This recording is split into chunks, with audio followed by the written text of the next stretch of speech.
And you're listening to Pop Health Week on HealthcareNOW Radio. I'm Gregg Masters, Managing Director of Health Innovation Media and co-founder and co-host at Pop Health Week. Joined today by my partner and lead co-host, Fred Goldstein, President of Accountable Health LLC, a Jacksonville, Florida-based consulting firm. On today's show, we are thrilled to re-engage with a colleague who we met at the 19th Population Health Colloquium in Philadelphia, who's a published author, a definitive thought leader, patient advocate, and former chief medical officer at UnitedHealthcare. Dr. Archelle Georgiou is the author of Healthcare Choices, 5 Steps to Getting the Medical Care That You Want and Need. She's a nationally recognized physician advocate and advisor, earning her medical degree from the Johns Hopkins School of Medicine and practiced internal medicine in Northern California. However, wanting to have a broader impact on the healthcare system, she shifted her focus to the managed care industry. Between 1995 and 2007, she served as senior executive and chief medical officer of UnitedHealthcare, where she dismantled many of the company's legacy policies in order to minimize the bureaucratic burdens imposed on patients and physicians, and we'll hear more about that shortly. Since 2008, Archelle has served as a senior advisor for a diverse group of companies serving health needs in industries ranging from education to analytics and financial services to mining. She worked with former Speaker of the U.S. House of Representatives, Newt Gingrich, at his Center for Health Transformation, a nonpartisan think tank focused on advancing patient-centric, sustainable healthcare policy. So, Fred, with that truncated introduction, over to you. Help us get to know Archelle. Thank you so much, Gregg, and welcome to Pop Health Week, Archelle. Thank you so much. Yeah, it's a pleasure to have you on. It was great to talk to you a few weeks back at the colloquium, and glad we could get a little bit of time to talk a little bit more and a little more in depth about some of the things you're working on. So one of the areas we had discussed in advance was this idea that we're seeing now in a number of major newspapers regarding some of the lawsuits going out against, in this case, United, both for mental health and for the proton beam therapies, where we're seeing this sort of comeback of using utilization management and pre-authorization and perhaps denying it. And that was an area you really focused on early on or back at your United days. So why were you looking at that then and looking to reduce it, and why do you think it's coming back now? Yeah, those stories are really disheartening, aren't they? Well, let's just start back and think about the definition of managed care. The 3 pillars of managed care: manage benefits, manage unit cost, and manage utilization. But when you manage utilization, you are really managing care because you're approving and denying services at an individual patient level. So in 2009, obviously as a practicing physician, I really was distraught over the impact of utilization management on my relationship with my patients. And when I finally had the platform at United to address this, I worked with the leadership of our company, who was a physician at the time, Dr. Bill McGuire, and we took a philosophical stand that although utilization management was a key pillar to manage costs, that approach interfered with the integrity of the patient-physician relationship. And we stopped it, and we replaced it with a term that was brand new at the time called care coordination. And it was wildly successful at many levels. But frankly, utilization management at United and across the industry has been returning since Bill McGuire left the company in 2006, because really it was a philosophical shift in 1999. It wasn't, that really is what underlied that decision. And at the highest level of United's new leadership, there was a philosophical shift back to believing that that was the right way to be a steward of healthcare costs. And then as we do look across the entire healthcare industry, it is very clear to me, as I was a medical director for many years, that managing utilization through denials is harder than managing utilization through care coordination, which is really hard because it is so personal. So as healthcare costs are rising, employers are wanting trends to flatten out, and the going gets tough, the industry is going back to its comfort zone, and that's and denial. So there you have it. You talk about, you said this great stuff. You said this fundamental shift to what you called care coordination. Could you discuss how that was perhaps different from utilization management and pre-authorization management? Absolutely. So as a health insurer, you have to be a steward of the medical dollar. And there's two strategies that you can deploy. One is a supply side strategy, which you limit supply. You do utilization management. You deny care. The other one is a demand side strategy where you decrease the need for care. So at 300,000 feet, there's a fork in the road there. And so instead of focusing on the supply side of that strategy and denying care, we designed the first ever care coordination system that was, a national system where we proactively got in front of patients' needs. That's when we deployed predictive modeling, which was a brand new innovative thought at that time. Now it's old news. We did readmission management programs to prevent readmissions, unheard of in 1999. So we created a whole system, a new system of care that today sounds like same old, but back then it was very innovative to get in front of the need for demand so that we could manage healthcare costs in a more patient-centric way. Mm-hmm. And now, obviously, United and Optum has invested a lot of money over the years in bringing in a bunch of tech. They have all these systems they claim that can do all kinds of wizardly things to analyze the data and get some underlying knowledge out of that to be able to use to perhaps better take care of the patients. But given that, why is this? Is it really just a philosophical shift that they're doing to, instead of using all that data to try and perhaps care coordinate people better? Well, I haven't been at United for many years, so now I'm just speculating, and I want to be, respectful. Right. I think it's a really great company, and they do great work. I will say that I maintain many relationships with individuals at the company, and at least at the medical level, what I'm hearing is that it really is a philosophical shift back. The data internally, what's been relayed to me is that utilization management does not show that it's an effective tool. They approve most everything anyway. But it's a comfortable tool to use, and it can be more easily measured. When you have to report back to an employer or whatever entity you're accountable to, and you need to show the effectiveness of your work, it is really easy to count denials and the economic value of a denial and show a return on investment to whatever fees they're paying you for administering their services. It is really hard to demonstrate that avoidance of a service saved money. It's hard to ever measure avoidance of a service. And so right. I remember being in that day and age when our employer customers would ask us for the data, and it was hard to deliver. It didn't mean we weren't effective. We just didn't know how to manage it. So I suspect that all of those tensions took them back into a zone where they felt that they needed to do that. Right, and let's be honest, today we do recognize we have this incredible issue with inappropriate utilization and overutilization of services in many cases. So there is a need to come up with some framework to use to try and drive that to a better situation.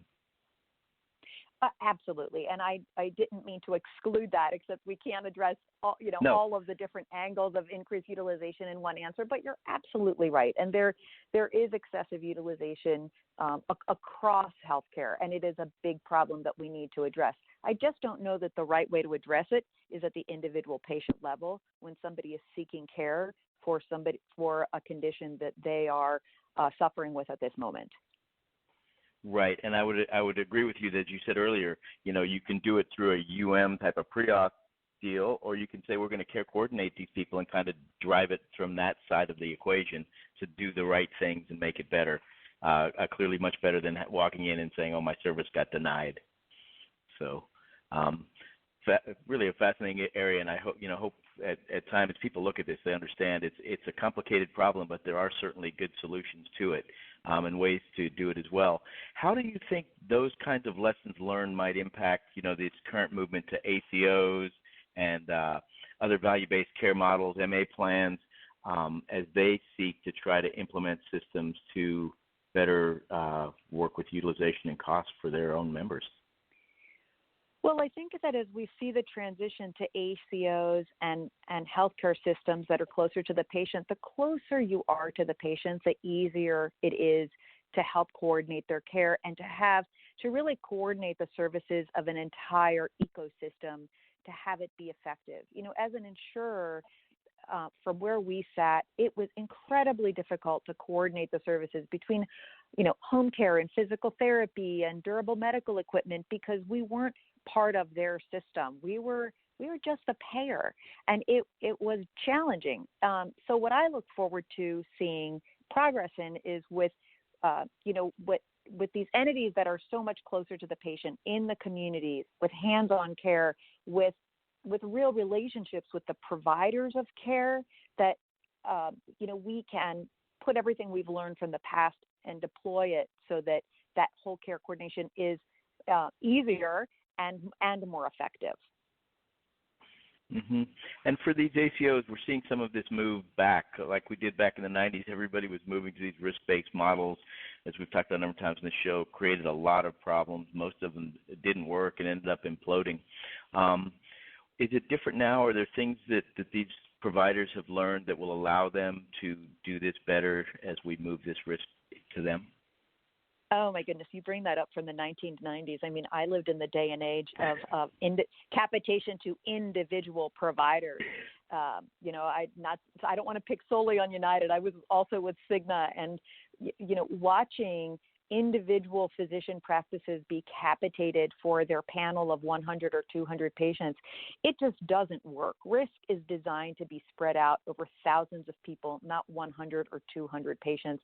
And as you just noted, it did not work. It imploded, for some faster than others. So what we have learned is that it doesn't work at the individual provider level. And I hope that's not happening anywhere out there. Certainly not. It's not common.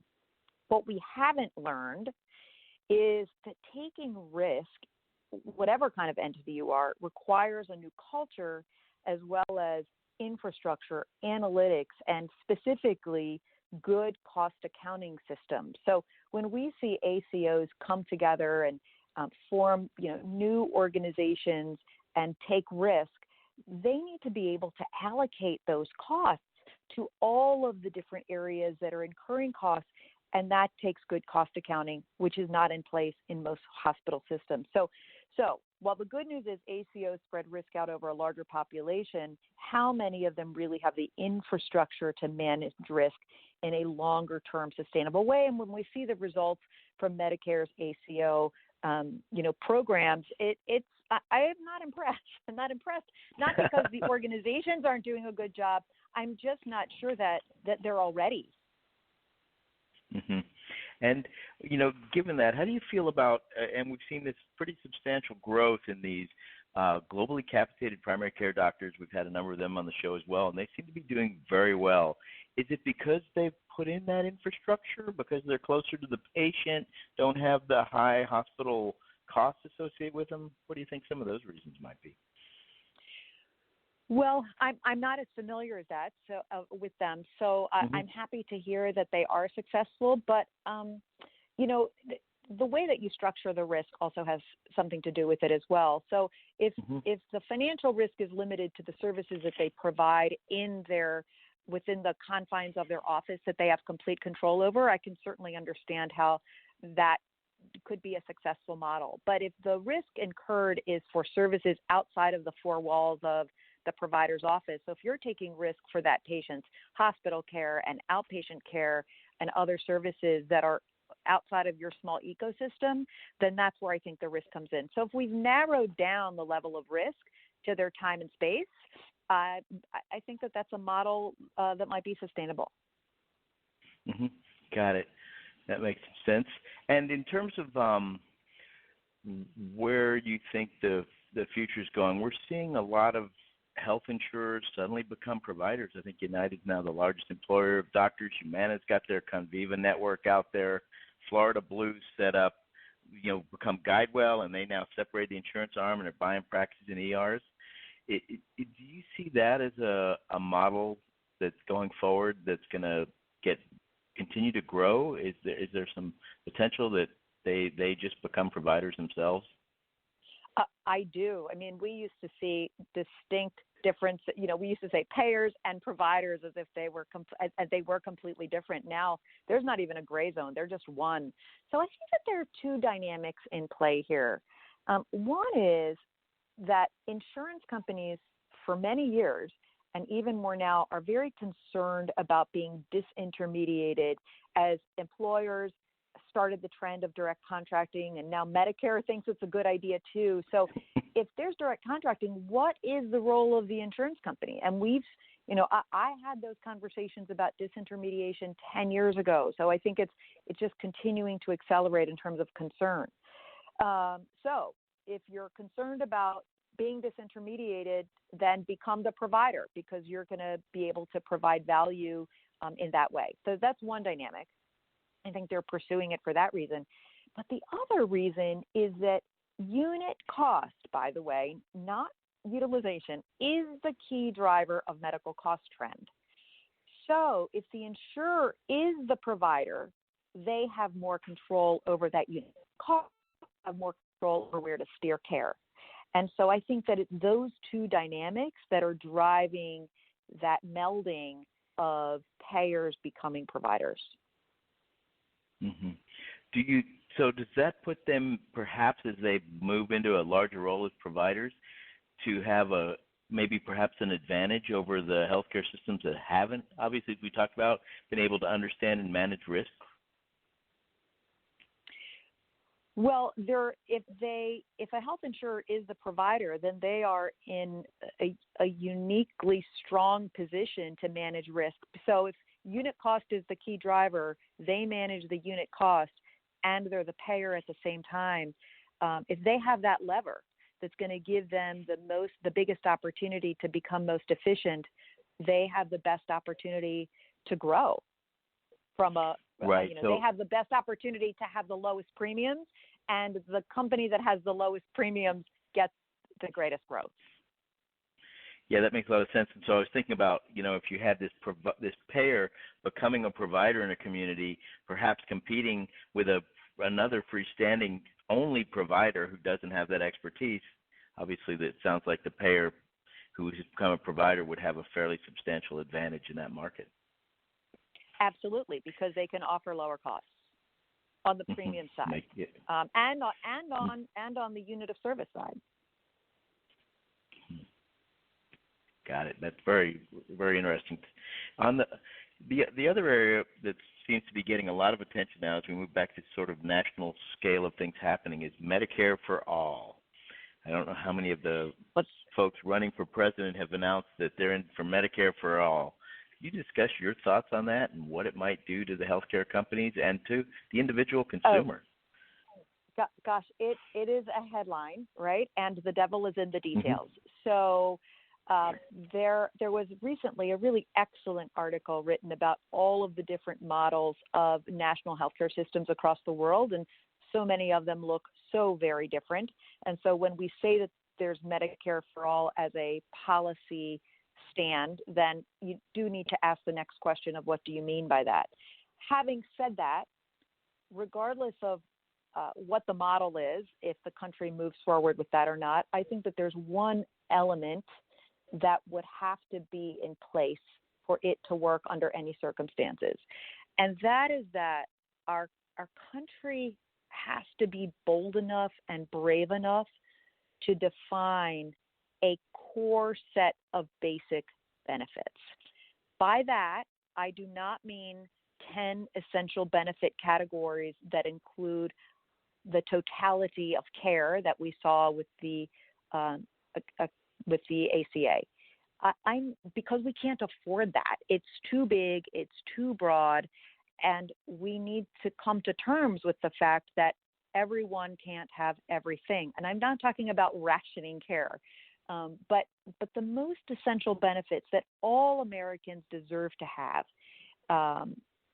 So until we are prepared as a country to make the difficult decision of what those core basic benefits are at the individual line item level, I don't think that we can move forward in any design of a Medicare for all. Mm-hmm. And as people consider that, and obviously there'd be a lot of lobbying pressure from the various groups who might have been left out of those important essential benefits that somebody determines. As you said, it's very broad right now. The current Medicare system includes a fairly substantial portion of individuals getting their care from private Medicare Advantage plans. Do people recognize that, or do you think that would be in the model, or are they talking about not using that kind of a system? Well, my understanding, as I'm not an expert on all of the different policy stands, but there are some proposals that suggest that Medicare for all, the current Medicare Advantage plans would get folded into the larger national plan. There are other policy proposals that would maintain Medicare Advantage and create a new system for others that are not currently a part of it. There are other policy proposals that would simply decrease the age at which someone would be eligible for Medicare. So the designs are all over the map, and that's why I started out with what do you mean by that? What do you mean by Medicare for all? Yeah, I think that's so important. Everybody's using the same term to describe what could be fundamentally very different approaches to providing insurance for people. So let's get to your book, Healthcare Choices, 5 Steps to Getting the Care You Want and Need. Tell us, what made you first decide to write this? Well, yeah, I've been in the market for 20 years in managed care. I've been in a practicing physician for 5 years. And through all of that, I really came to the conclusion that we are not going to truly have health reform unless we start empowering patients to have their own individual voice heard in their medical care decisions. And yes, there is a lot to fix about the healthcare system, Fred, and a lot of people are working on it and doing an amazing job. But where I saw a gap is that there aren't that many people working on truly trying to help people be actively engaged in their care. We're trying to create software. We're trying to create technology. We talk a lot about patient-centric care. You and I were at the same conference where I was maybe one of 2 people, and I'm being generous here, that talked about patients having a voice in their care. And so as a result, I decided that I needed to write a book laying out for people why they are the expert in their care and how they can use that expertise appropriately in the medical care decision process. So your book has 30 stories, real-life stories in it about people and their experience with healthcare. And you mentioned that people really are experts in their care, but obviously we have these issues around health literacy in the country, and some people understand better and can advocate for themselves better. So is this the book is a tool they can use? Is that correct, to both help themselves understand better as well as to interact better with the system?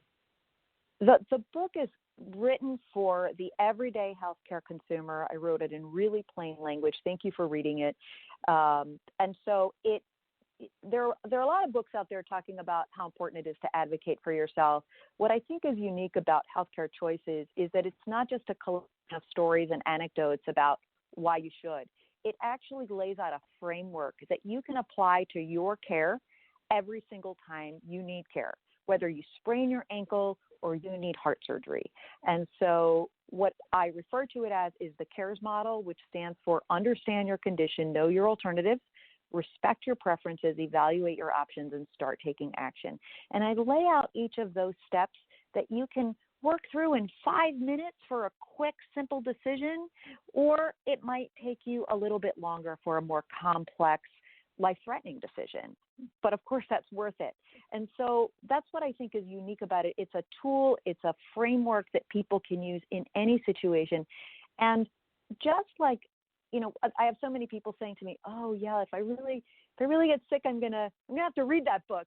But we don't learn to sing when we're at Carnegie Hall, right? We don't learn to use our voice for the first time in public.